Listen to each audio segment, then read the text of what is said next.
हमारे चैनल को सब्सक्राइब करें और बेल आइकन दबाएं।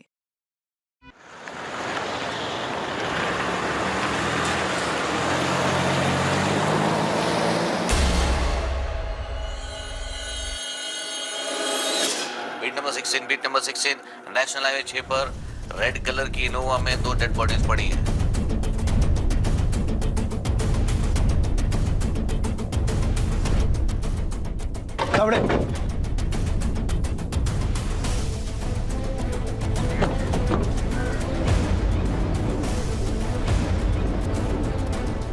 सर गाड़ी में 2 बॉडीज है।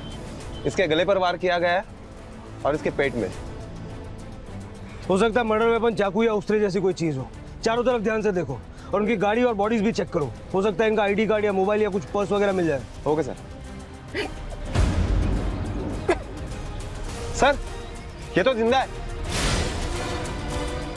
इसे गाड़ी से बाहर निकालो, हॉस्पिटल भेजो फटाफट।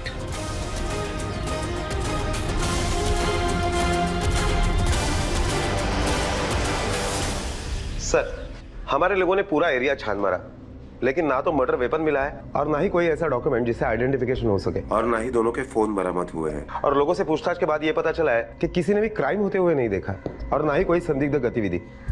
अजीब बात है तावड़े, एक वारदात होती है और क्राइम स्पॉट पे कोई भी सुराग नहीं मिलता। क्राइम स्पॉट को फिर से अच्छे से छानो, कुछ ना कुछ तो मिलेगा। उस ड्राइवर का पता चला? नहीं सर, लेकिन हमने आरटीओ से गाड़ी के ओनर के बारे में इंफॉर्मेशन मंगाई है। सर हो सकता है कि मरने वाला ही ड्राइविंग कर रहा हो सकता है। पर फिर वो बंदा पैसेंजर सीट पर क्यों बैठा था और वो लड़की पिछली सीट पर क्यों बैठी थी? तावड़े, इस वक्त हमारे लिए उस गाड़ी की इंफॉर्मेशन और इन दोनों का आइडेंटिफिकेशन बहुत जरूरी है। उस औरत को होश आया? नहीं सर, उसकी हालत काफी गंभीर है। तावड़े, उस औरत के गले पर जो चेन खींचने से पड़ता है वैसा निशान था। दोनों की बॉडीज पे कोई ऑर्नामेंट्स भी नहीं मिले और गाड़ी के अंदर कोई वैल्यूएबल चीज नहीं है। एक काम करो, उस एरिया के सारे हिस्ट्री शीटर्स को उठा लो। Okay sir. Maharashtra state highway number 6 पर एक लावारिस गाड़ी के अंदर एक आदमी की लाश और मौत से जूझती एक औरत थी। और हैरानी की बात यह थी कि पूरी गाड़ी की छानबीन के बावजूद उन दोनों में से किसी की पहचान से संबंधित कोई सुराग नहीं मिला। दोनों के फोन्स भी गायब थे। कातिल तक पहुंचने से पहले पुलिस के सामने ये चुनौती थी कि वो औरत जो जिंदा बच गई है और वो आदमी जिसकी लाश मिली है, उन दोनों की पहचान करवाना। कौन थे ये दोनों, क्या रिश्ता था इनका आपस में, क्या ये किसी हाईवे रॉबरी का शिकार हुए थे या फिर किसी अपने की रंजिश का? साहब बता, इस कत्ल में और चोरी में किसका हाथ है? नहीं साहब, हमारा हाथ नहीं है इसमें। साहब चोरी के बाद आने गए साहब, यहाँ पे मर्डर होता तो पहला हम लोग को खबर मिलता है साहब। इसमें हम लोग का हाथ नहीं साहब, भरोसा रखो। तोड़ो इनको जब तक सच नहीं बोलते।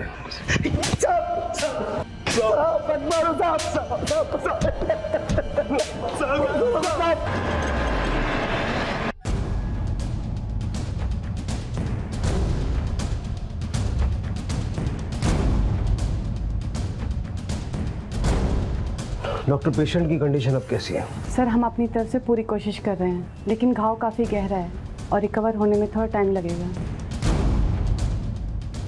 इससे होश कब तक आएगा? 2 दिन तो लगेंगे होश में आने में। कोई भी इससे मिलने आए या इसके बारे में पूछताछ करे तो आप सबसे पहले हमें इन्फॉर्म कीजिए। Sure sir.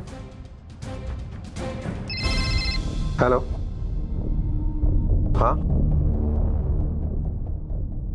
Police station details भेज देना।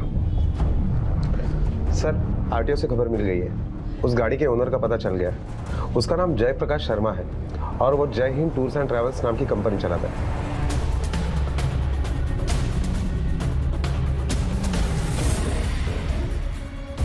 जी हाँ, ये रजिस्ट्रेशन तो मेरी कंपनी की गाड़ी की है। कहाँ है तुम्हारी गाड़ी? गाड़ी तो पार्किंग में ही होगी और अगर कोई ड्राइवर ले गया होगा तो यहाँ पर एंट्री ज़रूर होगी। 1 मिनट मैं देखता हूँ। हाँ सर, गाड़ी तो पार्किंग में ही है। दिखाओ।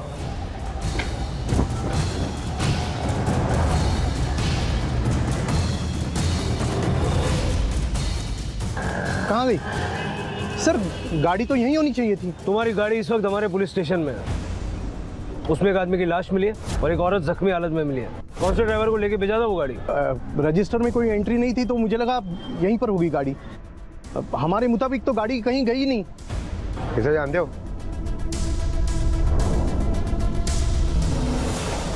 नहीं सर। ये तुम्हारे ड्राइवर्स में से नहीं है? नहीं सर। मुझे 1 घंटे के अंदर तुम्हारे सारे ड्राइवर्स पुलिस स्टेशन में चाहिए और तुम भी।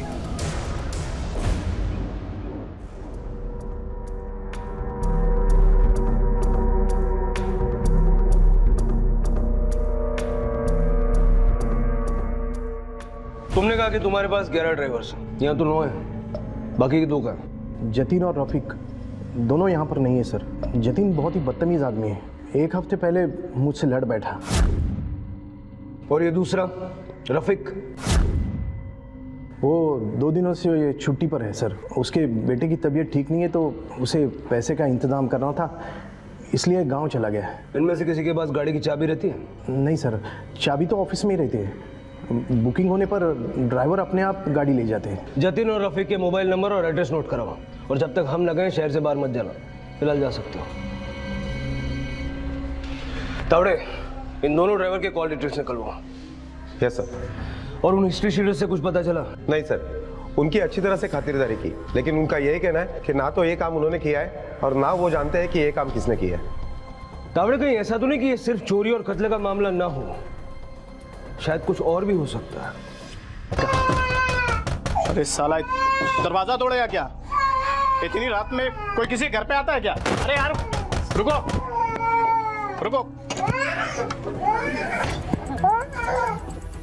जतिन तू है ना? मैं हूँ साहब।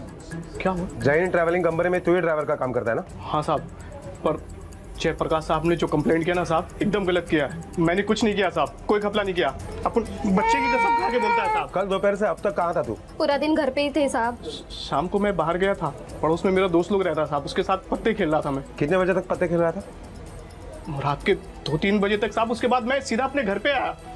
इन दोनों को जानता है? कौन है साहब ये लोग? ठीक तरह से देखकर बता। नहीं जानता साहब इन लोगों को कौन है ये। बगैर हमारे परमिशन के शहर से बाहर मत जाना, समझे? और साहब चला। अरे चुप करा, इससे बच्चा भी नहीं संभलता तेरे से क्या? जतिन अपने ही साथ था साहब। इनका रोज का ही है साहब, देर रात तक पत्ते खेलते हैं।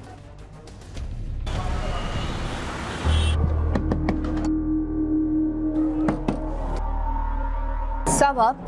रफीक कहाँ है? साहब वो तो घर पे नहीं है, लेकिन बात क्या है? घर की तलाशी लो। साहब लेकिन साहब वो गांव में है, लेकिन हुआ क्या? वो ठीक है ना? कब गया गाँव? साहब 2 दिन पहले, कल तक आने की बात हुई है। गाँव का नाम क्या है? नीम गांव, पुणे के पास में है। किस काम से गया है गाँव? वो पैसों के इंतजाम करने। पैसों का इंतजाम? हाँ साहब, हमारे बेटे के इलाज के लिए। अल्लाह के वास्ते साहब बताइए बात क्या है, मेरा दिल बैठा जा रहा है। पहले तुम ये बताओ कि उसका फोन क्यों नहीं लग रहा है? साहब वो उनका फोन ठीक नहीं है, कभी चलता है कभी नहीं चलता है। जिसके पास गया उसका नंबर दो। साहब गांव में तो हमारा कोई भी नहीं है। हाँ बस एक छोटी सी जमीन है, उसे ही बेचने के वास्ते गए हैं। तस्वीर है उसकी?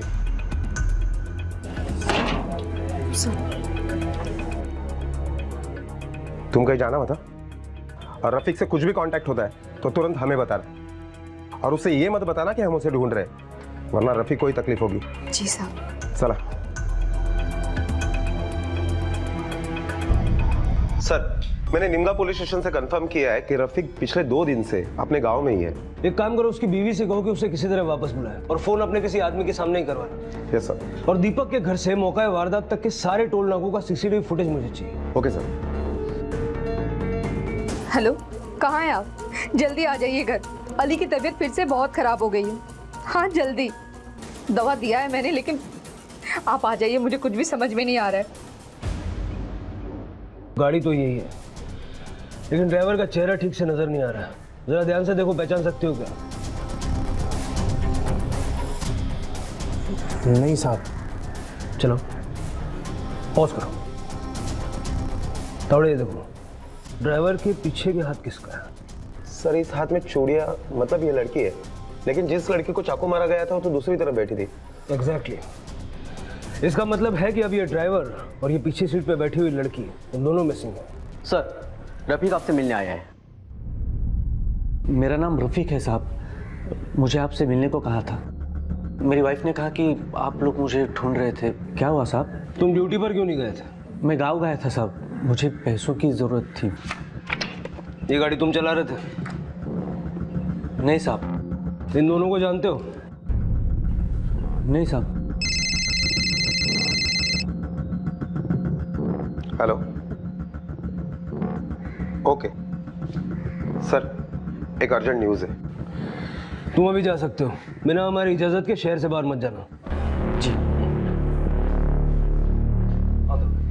सर, उस औरत को होश आ गया है, और वो अपने पति और बहन के बारे में पूछ रही है। पति और बहन? इसका मतलब जो सीसीटीवी फुटेज में दूसरी लड़की दिखी थी उसकी बहन है। दीपक, कुछ नहीं, एक्चुअली मेरा सर दर्द हो रहा है। मेरी जोक इतने बुरे थे क्या? अल्पा, आप ना सर दर्द की गोली ले लो और मेरी जोक को बर्दाश्त करो। तावड़े, मर्डर वेपन का कोई सुराग मिला? नहीं सर। एक काम करो, पूरे इलाके में एक गुमशुदा लड़की के लिए अलर्ट जारी कर दो। ओके।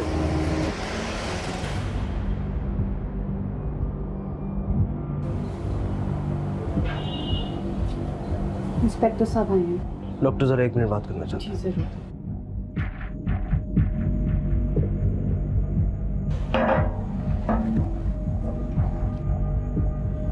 मेरे पति दीपक, मेरी छोटी बहन अल्पा, वो लोग कहाँ हैं? मुझे उनके पास जाना है। वो लोग कहाँ हैं? देखिए, आप पहले शांत हो जाइए। वो लोग ठीक तो है ना? आप कुछ बताते क्यों नहीं है? कुछ जरूरी बातें आपसे करनी है, वो कर लेते हैं। आपके साथ गाड़ी में आपके पति और बहन थे? जी सर, मेरे पति दीपक और मेरी बहन अल्पा। लेकिन वो लोग ठीक तो है ना? देखिए, आप हौसला रखिए, अपने आप को संभालिए। आपके पति अब इस दुनिया में नहीं रहे।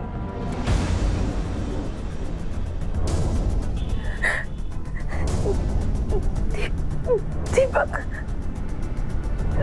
दीपक, सर मेरी बहन कहाँ है? वो तो ठीक है ना?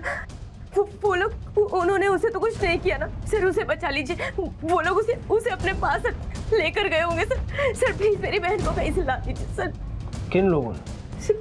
देखिए, आपकी बहन को बचाने के लिए हमें आपकी मदद की जरूरत है। आप मुझे एग्जैक्टली बताइए कि गाड़ी में हुआ क्या था?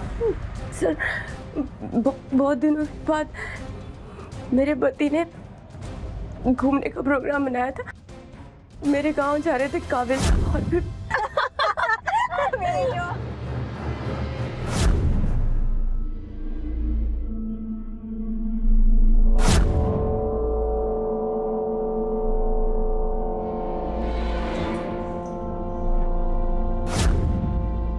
अचानक कार खराब हो गई और हाईवे पर रुकना पड़ा।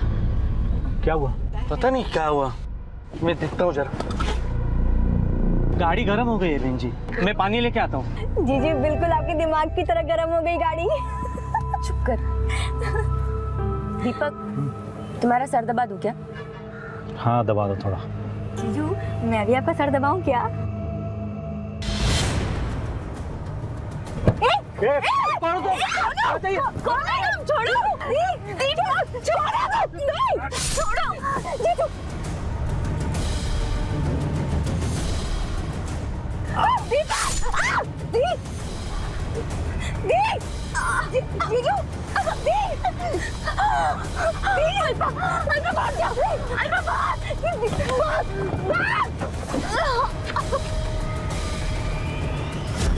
सर मेरी बहन को बचा लीजिए सर, उसे कुछ भी करके बचा लीजिए प्लीज।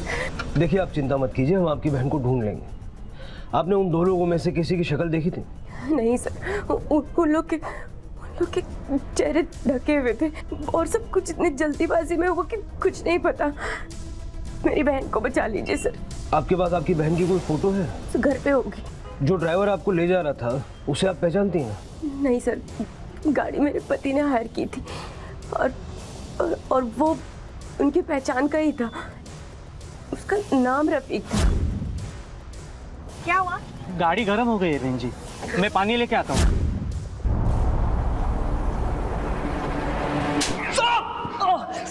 साहब, मैंने कुछ नहीं किया साहब। तू भाग क्यों गया था और झूठ क्यों बोला? बोल। साहब, मैं बहुत डर गया था साहब।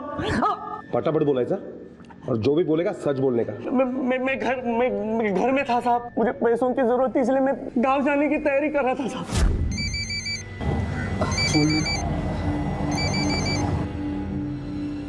नमस्ते दीपक साहब।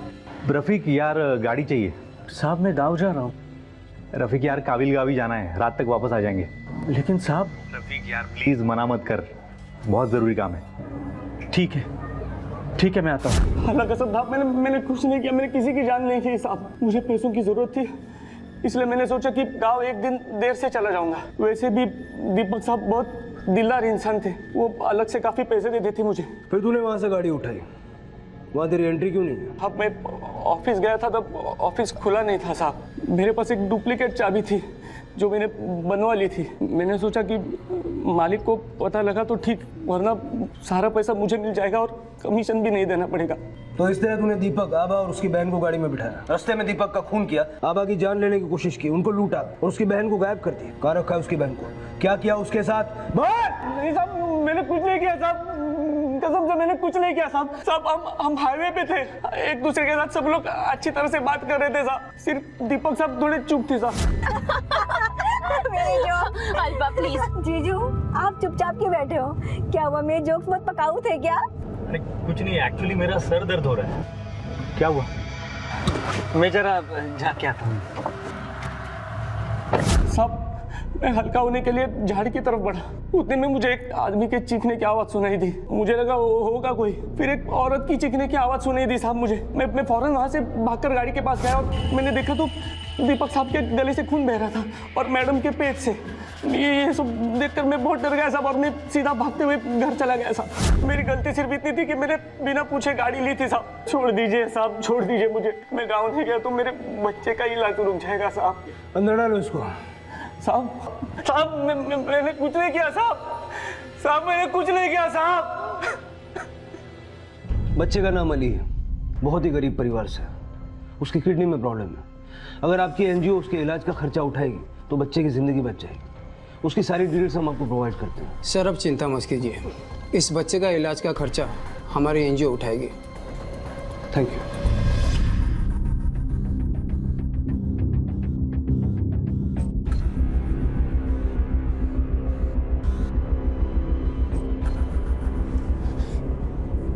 दीपक, नहीं दीपक, तुम ऐसे नहीं जा सकते। दीपक उठो ना, तुम ऐसे छोड़ के नहीं जा सकते। दीपक उठो, दीपक उठो, दीपक नहीं, दीपक उठो ना, दीपक उठो, दीपक उठो, दीपक उठो ना, दीपक नहीं, तुम ऐसे नहीं जा सकते।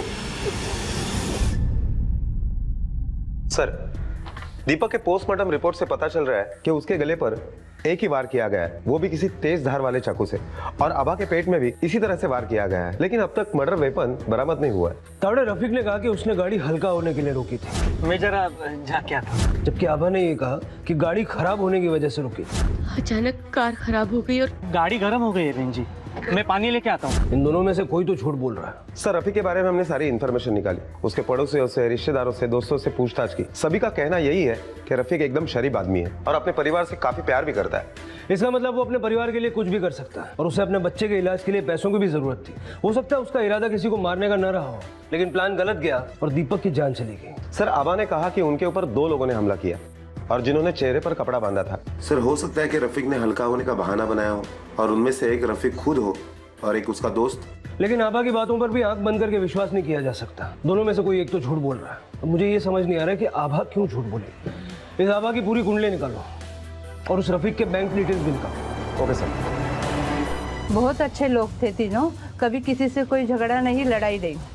आपस में भी उन तीनों का बहुत प्यार था। जीजा साली कम और भाई बहन ज्यादा लग रहे थे। जल्दी करो, मुझे लेट हो रहा है। तैयार हो रही थी मैं। तुम्हें कॉलेज छोड़ के मुझे ऑफिस भी जाना है। हाँ। चलो, रोज लेट कराती है तू मुझे। सर सिर्फ 2 साल पहले यहाँ रहते थे, गणपति की पूजा में सबसे आगे रहते थे, मानो कई सालों से रह रहे। आभा तो पूजा पाठ वाली लड़की थी। दोनों बहनें जान देती थी एक दूसरे पे, बहुत प्यार था उन दोनों बहनों में। देख, हम फिर से पूछ रहे हैं, सच सच बता, दीपक, आभा और उसकी छोटी बहन, इन तीनों के बीच में कोई झगड़ा, कोई बहस, कुछ भी हुआ था? नहीं साहब, मैं वही आपको बता रहा हूँ कब से कि वो अच्छे से बात कर रहे थे एक दूसरे के साथ। कभी कभी वो हंसी मजाक भी कर रहे थे। साहब कुछ नहीं किया। सर, आभा, अल्पा और दीपक के बारे में हमने उनके पड़ोसियों से पूछताछ की, लेकिन किसी को भी उनसे कोई प्रॉब्लम नहीं है। अगर इतनी परफेक्ट फैमिली है तो फैमिली में से तो कोई मर्डर नहीं कर सकता। किसी हाईवे रॉबर ने भी ये कांड नहीं कबूला। तावड़ा, ऐसा भी हो सकता है कि इस फैमिली का एक ऐसा चेहरा हो जिससे उनके पड़ोसी और हम अब तक अनजान हैं। अल्पा के बारे में कुछ पता चला? नहीं सर, अगर आभा के स्टेटमेंट पे हम विश्वास कर लें तो जिन्होंने दीपक का खून किया और आभा को मारने की कोशिश की उन्होंने अल्पा का भी पीछा किया होगा। हो सकता है कि उन्होंने अल्पा को पकड़ लिया हो और जान से मार दिया हो। एक काम करो, आसपास के सारे पुलिस स्टेशन में पता करो 21 साल की लड़की की अनआइडेंटिफाइड लाश किसी को मिली है क्या। Okay sir. आपने अपने स्टेटमेंट में बताया कि आप सब गांव जा रहे थे। काबिल गांव कौन रहता वहाँ आपका? जी कोई भी नहीं। जब मैं और अल्पा छोटे थे तभी हमारे माँ बाप गुजर गए थे। मेरी जिंदगी में सिर्फ मेरे पति दीपक और मेरी छोटी बहन अल्पा, बस यही दोनों थे। लेकिन अब वो दोनों भी। लीजिए।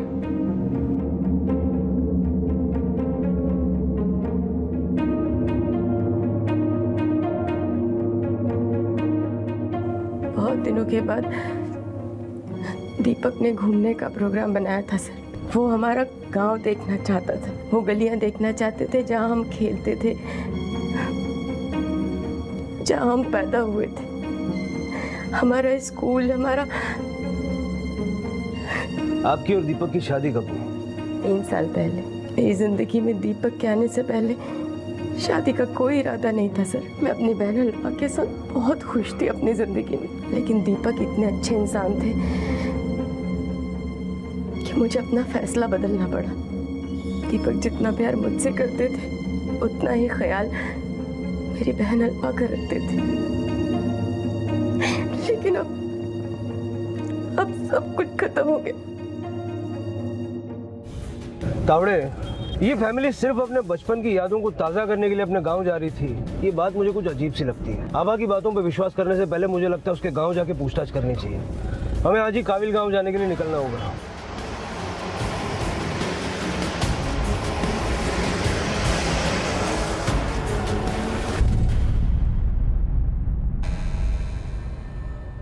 इस आदमी की तो कोई पहचान नहीं है, पर इन दोनों लड़कियों की पहचान है। क्या है, 2 लड़कियां इसी काबिल गांव की रहने वाली है? ये सिर्फ हमारे गांव की रहने वाली नहीं है साहब, बल्कि इनकी तलाश तो हमको भी है। क्या? किस जुर्म में? मर्डर के जुर्म में, और वो भी 1-2 नहीं, 4 लोगों के मर्डर में।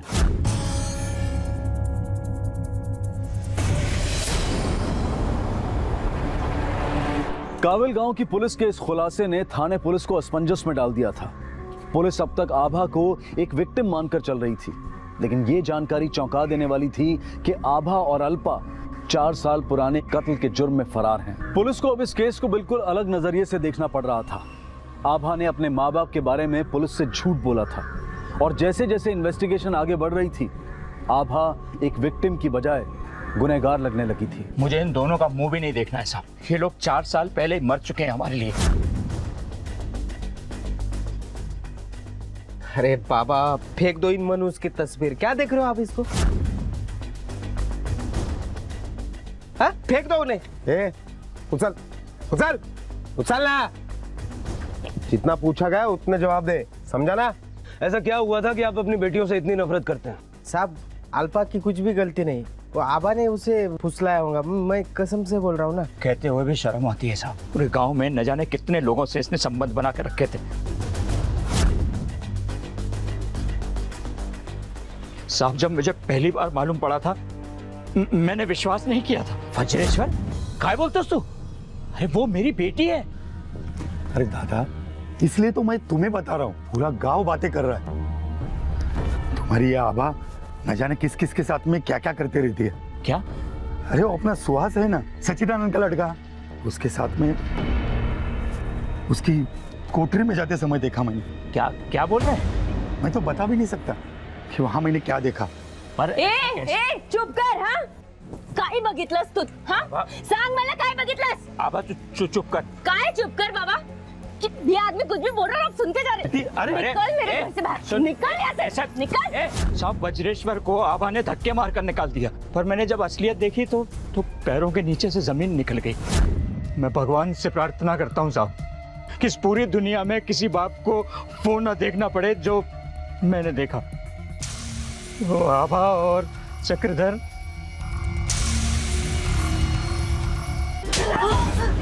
मैं तुझे जान से मार दूंगा। पूरे गांव में बर्बाद कर दिया हमारा नाम।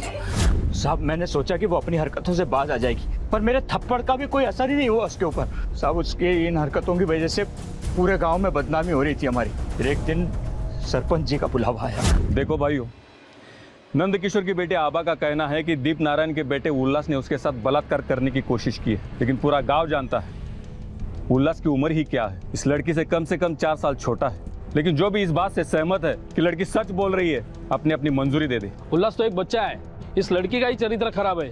उस दिन गोवर्धन के बेटे के साथ देखी गई थी। मैंने तो नंद किशोर भाई को समझाया भी था, पर ये उल्टा मेरे ऊपर ही भड़क गए। इस लड़की का कहना है कि इसके साथ बलात्कार हुआ है। ये कहने के बराबर है जैसे किसी ने कीचड़ को गंदा कर दिया हो। अरे इसने तो अपनी बहन को भी सिखा रखा है। उस दिन इसकी बहन मेरे घर पुलिस लेके आ गई और कहने लगी मेरे बेटे दिलीप ने इसकी बहन के साथ बलात्कार किया है। लेकिन इसके साथ करे क्या? सरपंच जी, इसके पूरे परिवार को गांव से बाहर निकाल दिया जाए। हुक्का पानी बंद कर दो इस परिवार का। सरपंच जी ऐसा मत करिए, हम कहाँ जाएंगे हम? अरे ये तो अपनी बेटी को शिक्षा देने से पहले सोचना था नंदू। सरपंच जी थोड़ा सा समय दे दीजिए, मैं अपनी बेटी को किसी दूसरे गांव में छोड़ाऊंगा।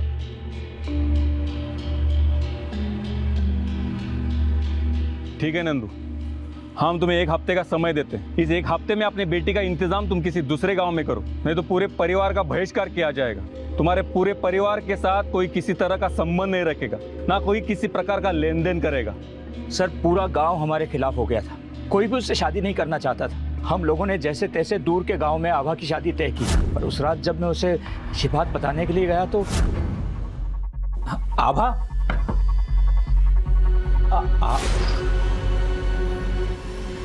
सर हमें उसके जाने का बिल्कुल दुख नहीं था। हमने तो सोचा कि बला टली, पर सर वो अपने साथ अल्पा को भी ले गई थी और हमें ऐसा लग रहा था कि कहीं उसे भी वो अपने जैसा ही ना बना दे। जाते जाते उन 4 लोगों का कत्ल करके चले गए जिसके साथ उसके नाजायज संबंध थे।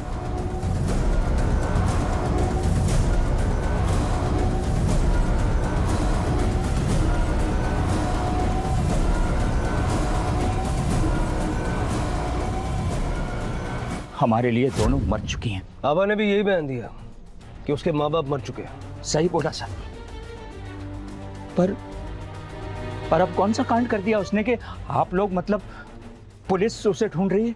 आबा के पति का मर्डर हो गया। पति? अरे साहब उसको भी फंसाया होगा, जरूरत पूरी हुए बाद उसको भी मारा होगा। मैं बोलता हूँ ना आबा पे भी हमला हुआ है। वो दोनों कैसी है? जरा शांत बस, मी बोलतो ना त्यांच्याशी। देखो साहब, वो मरे या जिंदा रहे हमें कुछ फर्क नहीं पड़ता। आबा की जान बच गई है और अल्पा लापता है। कुछ भी पता चले तो तुरंत इन्हें बताइए। साहब पूरे गांव में इतनी बदनामी करके गई हैं ये दोनों, किस मुंह से आएंगी घर पर? अगर आप भी गए ना तो मैं उनको जान से मारूंगा। हे, क्या बोला रे? ये दोनों बहनें हैं, अपने घर को माँ बाप को छोड़कर भाग गई थी कोई 4 साल पहले। ये चारों वहीं थे जिनके खिलाफ अल्पा ने रिपोर्ट लिखवाई थी, क्योंकि जिस रात आभा गायब हुई थी उसी रात इन चारों का कत्ल हुआ था।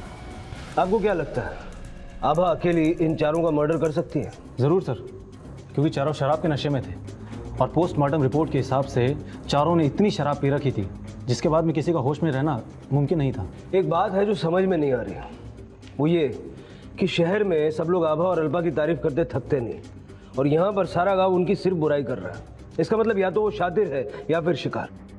आपकी मुजरिम हॉस्पिटल में है लेकिन हमारी निगरानी में है। आप अपने केस की इन्वेस्टिगेशन कर लीजिए, फिर इन 4 हत्याओं के लिए कोर्ट से परमिशन लेकर हमें इनको कस्टडी में लेना होगा।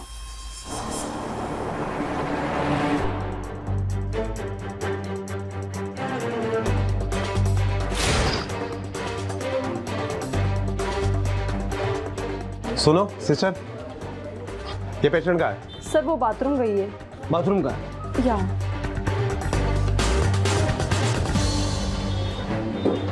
लॉक कीजिए।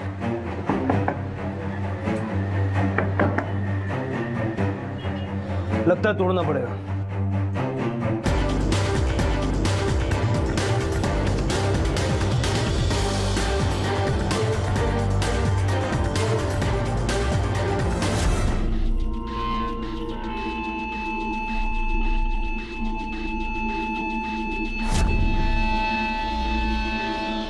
सर हमने आभा की फोटो हर police station, bus stop, railway station, patrolling team हर जगह सर्कुलेट कर दी है। अब उसका छुपना मुश्किल है। मगर तावड़े सवाल ये उठता है कि अगर काबिल गांव में उसने 4 लोगों को मारा था तो फिर वो काबिल गांव क्यों जा रही थी? उसे तो पता ही होगा कि वहां की पुलिस उसकी तलाश में है। सर हो सकता है कि वो झूठ बोल रही हो और काबिल गांव जा ही नहीं रही हो। मगर ड्राइवर रफीक ने भी तो हमसे यही कहा कि वो लोग काबिल गांव जा रहे थे। मैंने बताया ना साहब आपको कि दीपक साहब मेरे पुराने कस्टमर थे, उन्होंने मुझे काबिल गांव जाने के लिए ही बुक किया था। सवाल ये उठता है कि आभा की बातों में कितनी सच्चाई है। सर टैक्सी दीपक ने बुक की थी। दीपक के परिवार के बारे में कुछ पता चला? हाँ सर, उसकी एक बड़ी बहन है माधुरी, जिसका पता मिल गया है। उससे बात करो। सबसे पहले हमारे लिए ये जानना जरूरी है कि ये दीपक था कौन, और आभा और अल्पा की तलाश बढ़ा दो। जब तक ये 2 महीने हमारी पकड़ में नहीं आती तब तक ये गुत्थी सुलझ नहीं सकती।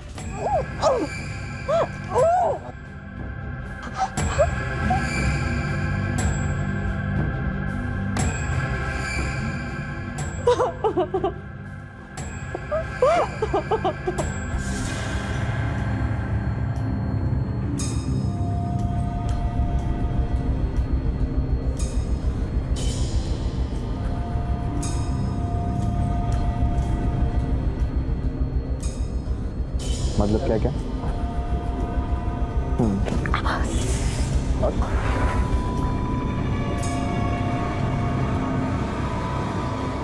प्रतीक,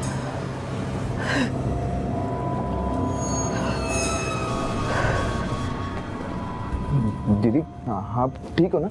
हाँ? रोहन मैं ठीक हूँ, मैं ठीक हूँ रोहन। ये ब्लड किसे? हाँ? कुछ नहीं। अल्पा कहाँ है?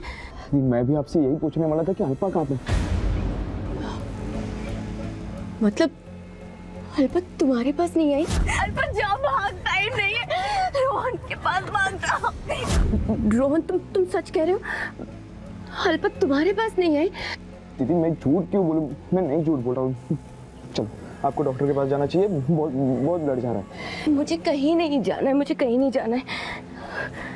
अल्पा कहाँ चली गई?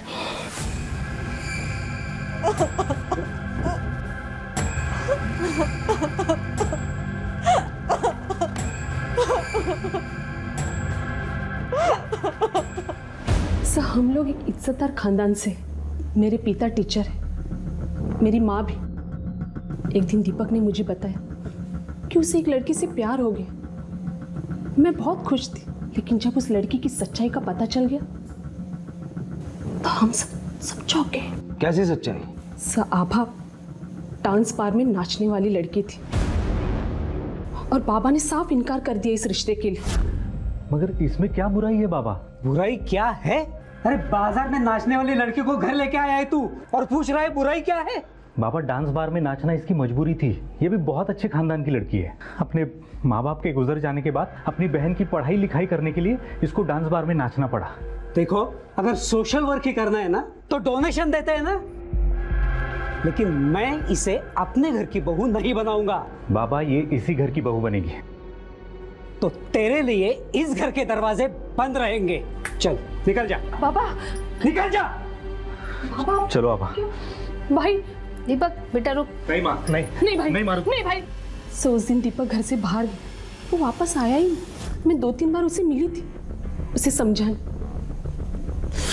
पर पता नहीं उस नाचने वाली ने दीपक के ऊपर क्या जादू टोना किया कि वो अपने माँ बाप और मुझे भूल चुका था। मुझे पूरा यकीन है उसी ने मेरे भाई को मार दिया होगा। उसे कोई और मिल गया होगा तो मेरे भाई को रास्ते से हटा दिया। ठीक है, फिलहाल आप जाइए। अगर कुछ और जानकारी चाहिए होगी तो दोबारा बुलाएंगे।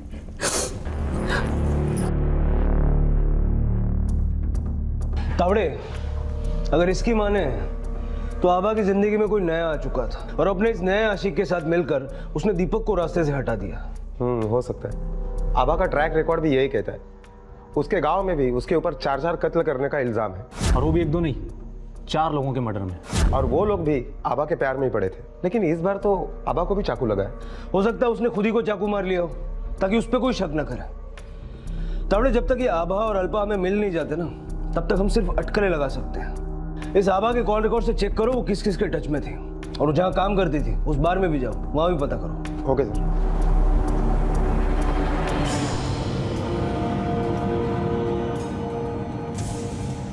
आराम से, आराम से। बैठो, आराम से आराम से आराम से। दीदी आप आराम करो, मैं फर्स्ट एड लेके आता हूँ। नहीं रोहन, मुझे मुझे कुछ भी नहीं चाहिए। मुझे हाँ दीदी, मुझे हाँ, आप आराम करिए। रोहन, तुम बात समझने की कोशिश नहीं कर रहे हो। अल्पा ने आज तक मेरी बात टाली नहीं है। फिर मैंने उससे कहा था कि सीधा भागकर तुम्हारे पास है, तो वो यहाँ आई क्यों नहीं? कहाँ है वो? किसी मुसीबत में फंसी है। दीदी प्लीज, हाँ आराम से, प्लीज। दीदी लेकिन हुआ क्या था? सर, दीपक और आभा के बीच कोई परेशानी नहीं थी। आभा का किसी और से कुछ सवाल ही नहीं उठता सर। वो एक बार यहाँ से चली क्या गई साहब, पीछे पलटकर देखा तक नहीं उसने। बड़ी किस्मत वाली थी जो दीपक जैसा पति उसे मिल गया।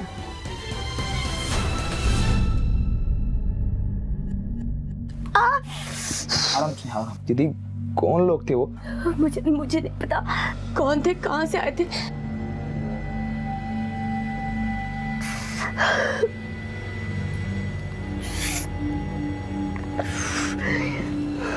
रोहन, क्या तुम अल्पा के किसी ऐसे दोस्त को जानते हो जहाँ वो जा सकती है?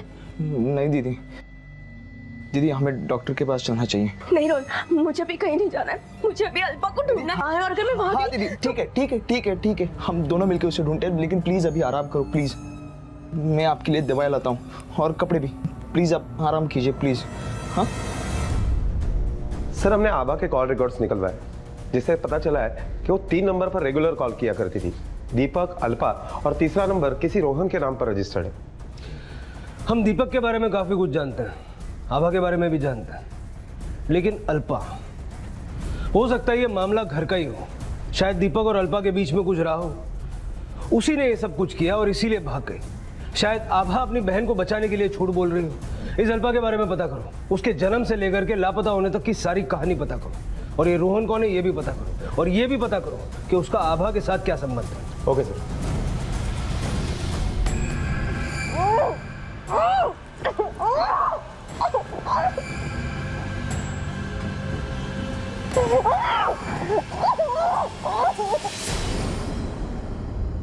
सर, अल्पा के बारे में सारी जानकारी इस फाइल में।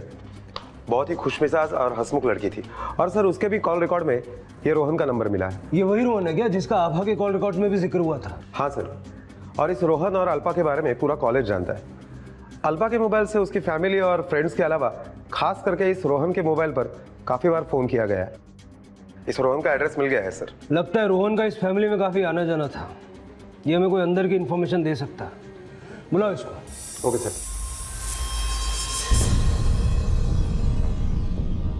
सर बोलो। सर मेरा नाम रोहन है। दीपक भैया के केस के बारे में मैं कुछ बताना चाहता हूँ। क्या नाम बताया तुमने? सर रोहन। मेरे साथ चलो। हाँ चलो। क्या बताना चाहते हो? सर मैं और अल्पा एक दूसरे से बहुत प्यार करते हैं, और मैंने दीपक भैया के बारे में सुना तो मुझे बहुत अफसोस हुआ। और मैंने ये भी सुना है कि दीपक भैया का मर्डर आबादी ने किया है। सर मुझे नहीं लगता कि आबादी ऐसा कर सकती है। मुझे पूरा भरोसा है सर। सर मुझे लगता है कि हमें उनकी मदद करनी चाहिए। अभी वो मेरे घर पर है, उनको डॉक्टर की जरूरत है सर।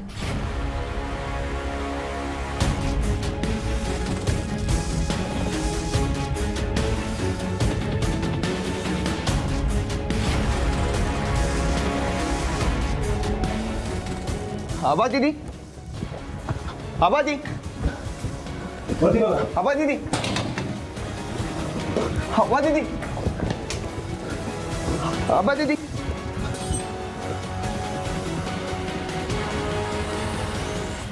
सर यही थी वो। तुम्हें उसी वक्त हमें फोन करना चाहिए था जब आभा यहाँ आई थी। कब आई थी यहाँ? सर बस 2 दिन पहले मेरे रेस्टोरेंट में आई थी, जहाँ पे मैं काम करता हूँ सर। सर उनकी तबीयत बहुत खराब थी तो मैंने उनको घर पे लाया। उनको बोला भी कि पुलिस स्टेशन में जाके कंप्लेंट करते हैं, लेकिन वो मान नहीं रही थी सर। फिर उनको मैं बिना बताए मैं आपके पास आया। ऐसा कोई है जहाँ वो जा सकती है? उसका कोई दोस्त या रिश्तेदार? नहीं सर, उनका कोई दोस्त या रिश्तेदार नहीं है। मतलब मुझे सिर्फ अल्पा और दीपक भैया मालूम है बस। अब अगर आभा यहाँ आए या उसकी कोई भी इन्फॉर्मेशन मिले तो तुरंत हमें बताना। तावड़े इमीडिएटली एक सर्च टीम आभा की तलाश में लगा दो। मुझे नहीं लगता इस हालत में वो ज्यादा दूर तक जा सकती है। Okay sir.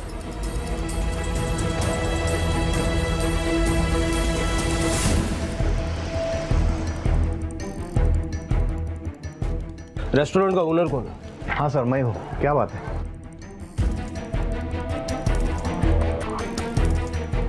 हाँ सर, मैं इसे जानता हूँ। ये रोहन की गर्लफ्रेंड की बहन है। ये तो 2 दिन पहले आई थी। तभी तो मैं सोचूं कि रोहन छुट्टी लेकर जल्दी क्यों चला गया। हाँ, लेकिन उसकी तबीयत थोड़ी खराब थी। पर बात क्या है सर? आपको सारी बातें जल्दी पता चल जाएंगी। Thank you.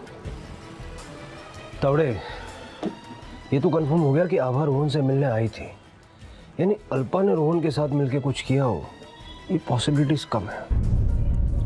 ओके सर, जिस जगह हमें दीपक और आभा कार में जख्मी हालत में मिले थे, वहां से 1 किलोमीटर की दूरी पर खून लगा हुआ चाकू मिला है। हो सकता है ये इसी केस का मर्डर वेपन हो।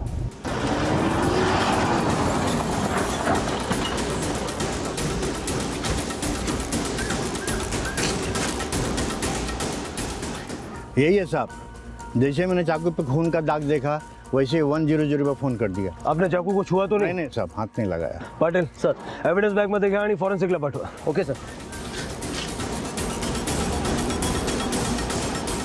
दीपक के कत्ल को 1 हफ्ते से ऊपर हो चुका था। पुलिस की तफ्तीश में अब तक जो भी सुराग और गवाह सामने आए थे, वो हर बार केस की दिशा बदल रहे थे। ये केस पुलिस के लिए बेहद चुनौतीपूर्ण था। अपराध यहाँ थाने में हुआ था, लेकिन इसकी जड़ें अमरावती तक फैली हुई थी। और तो और अब उन्हें एक ऐसे केस के बारे में भी पता चल चुका था जहां इल्जाम आभा और अल्पा पर था। इन सारे सवालों के जवाब सिर्फ आभा और अल्पा के पास ही थे, लेकिन इन दोनों में से किसी का कुछ पता नहीं चल रहा था। पुलिस की हर थ्योरी नाकाम साबित हो रही थी और तभी अचानक एक ऐसा गवाह सामने आया जिसने एक बार फिर इस केस का सारा ढांचा ही पलट दिया। सर, काबिल गांव से एक आदमी आया है, आपसे मिलना चाहता है। आभा के बारे में कुछ बोलना चाहता है। बैठो। क्या नाम है तुम्हारा? मेरा नाम इमरोज़ है।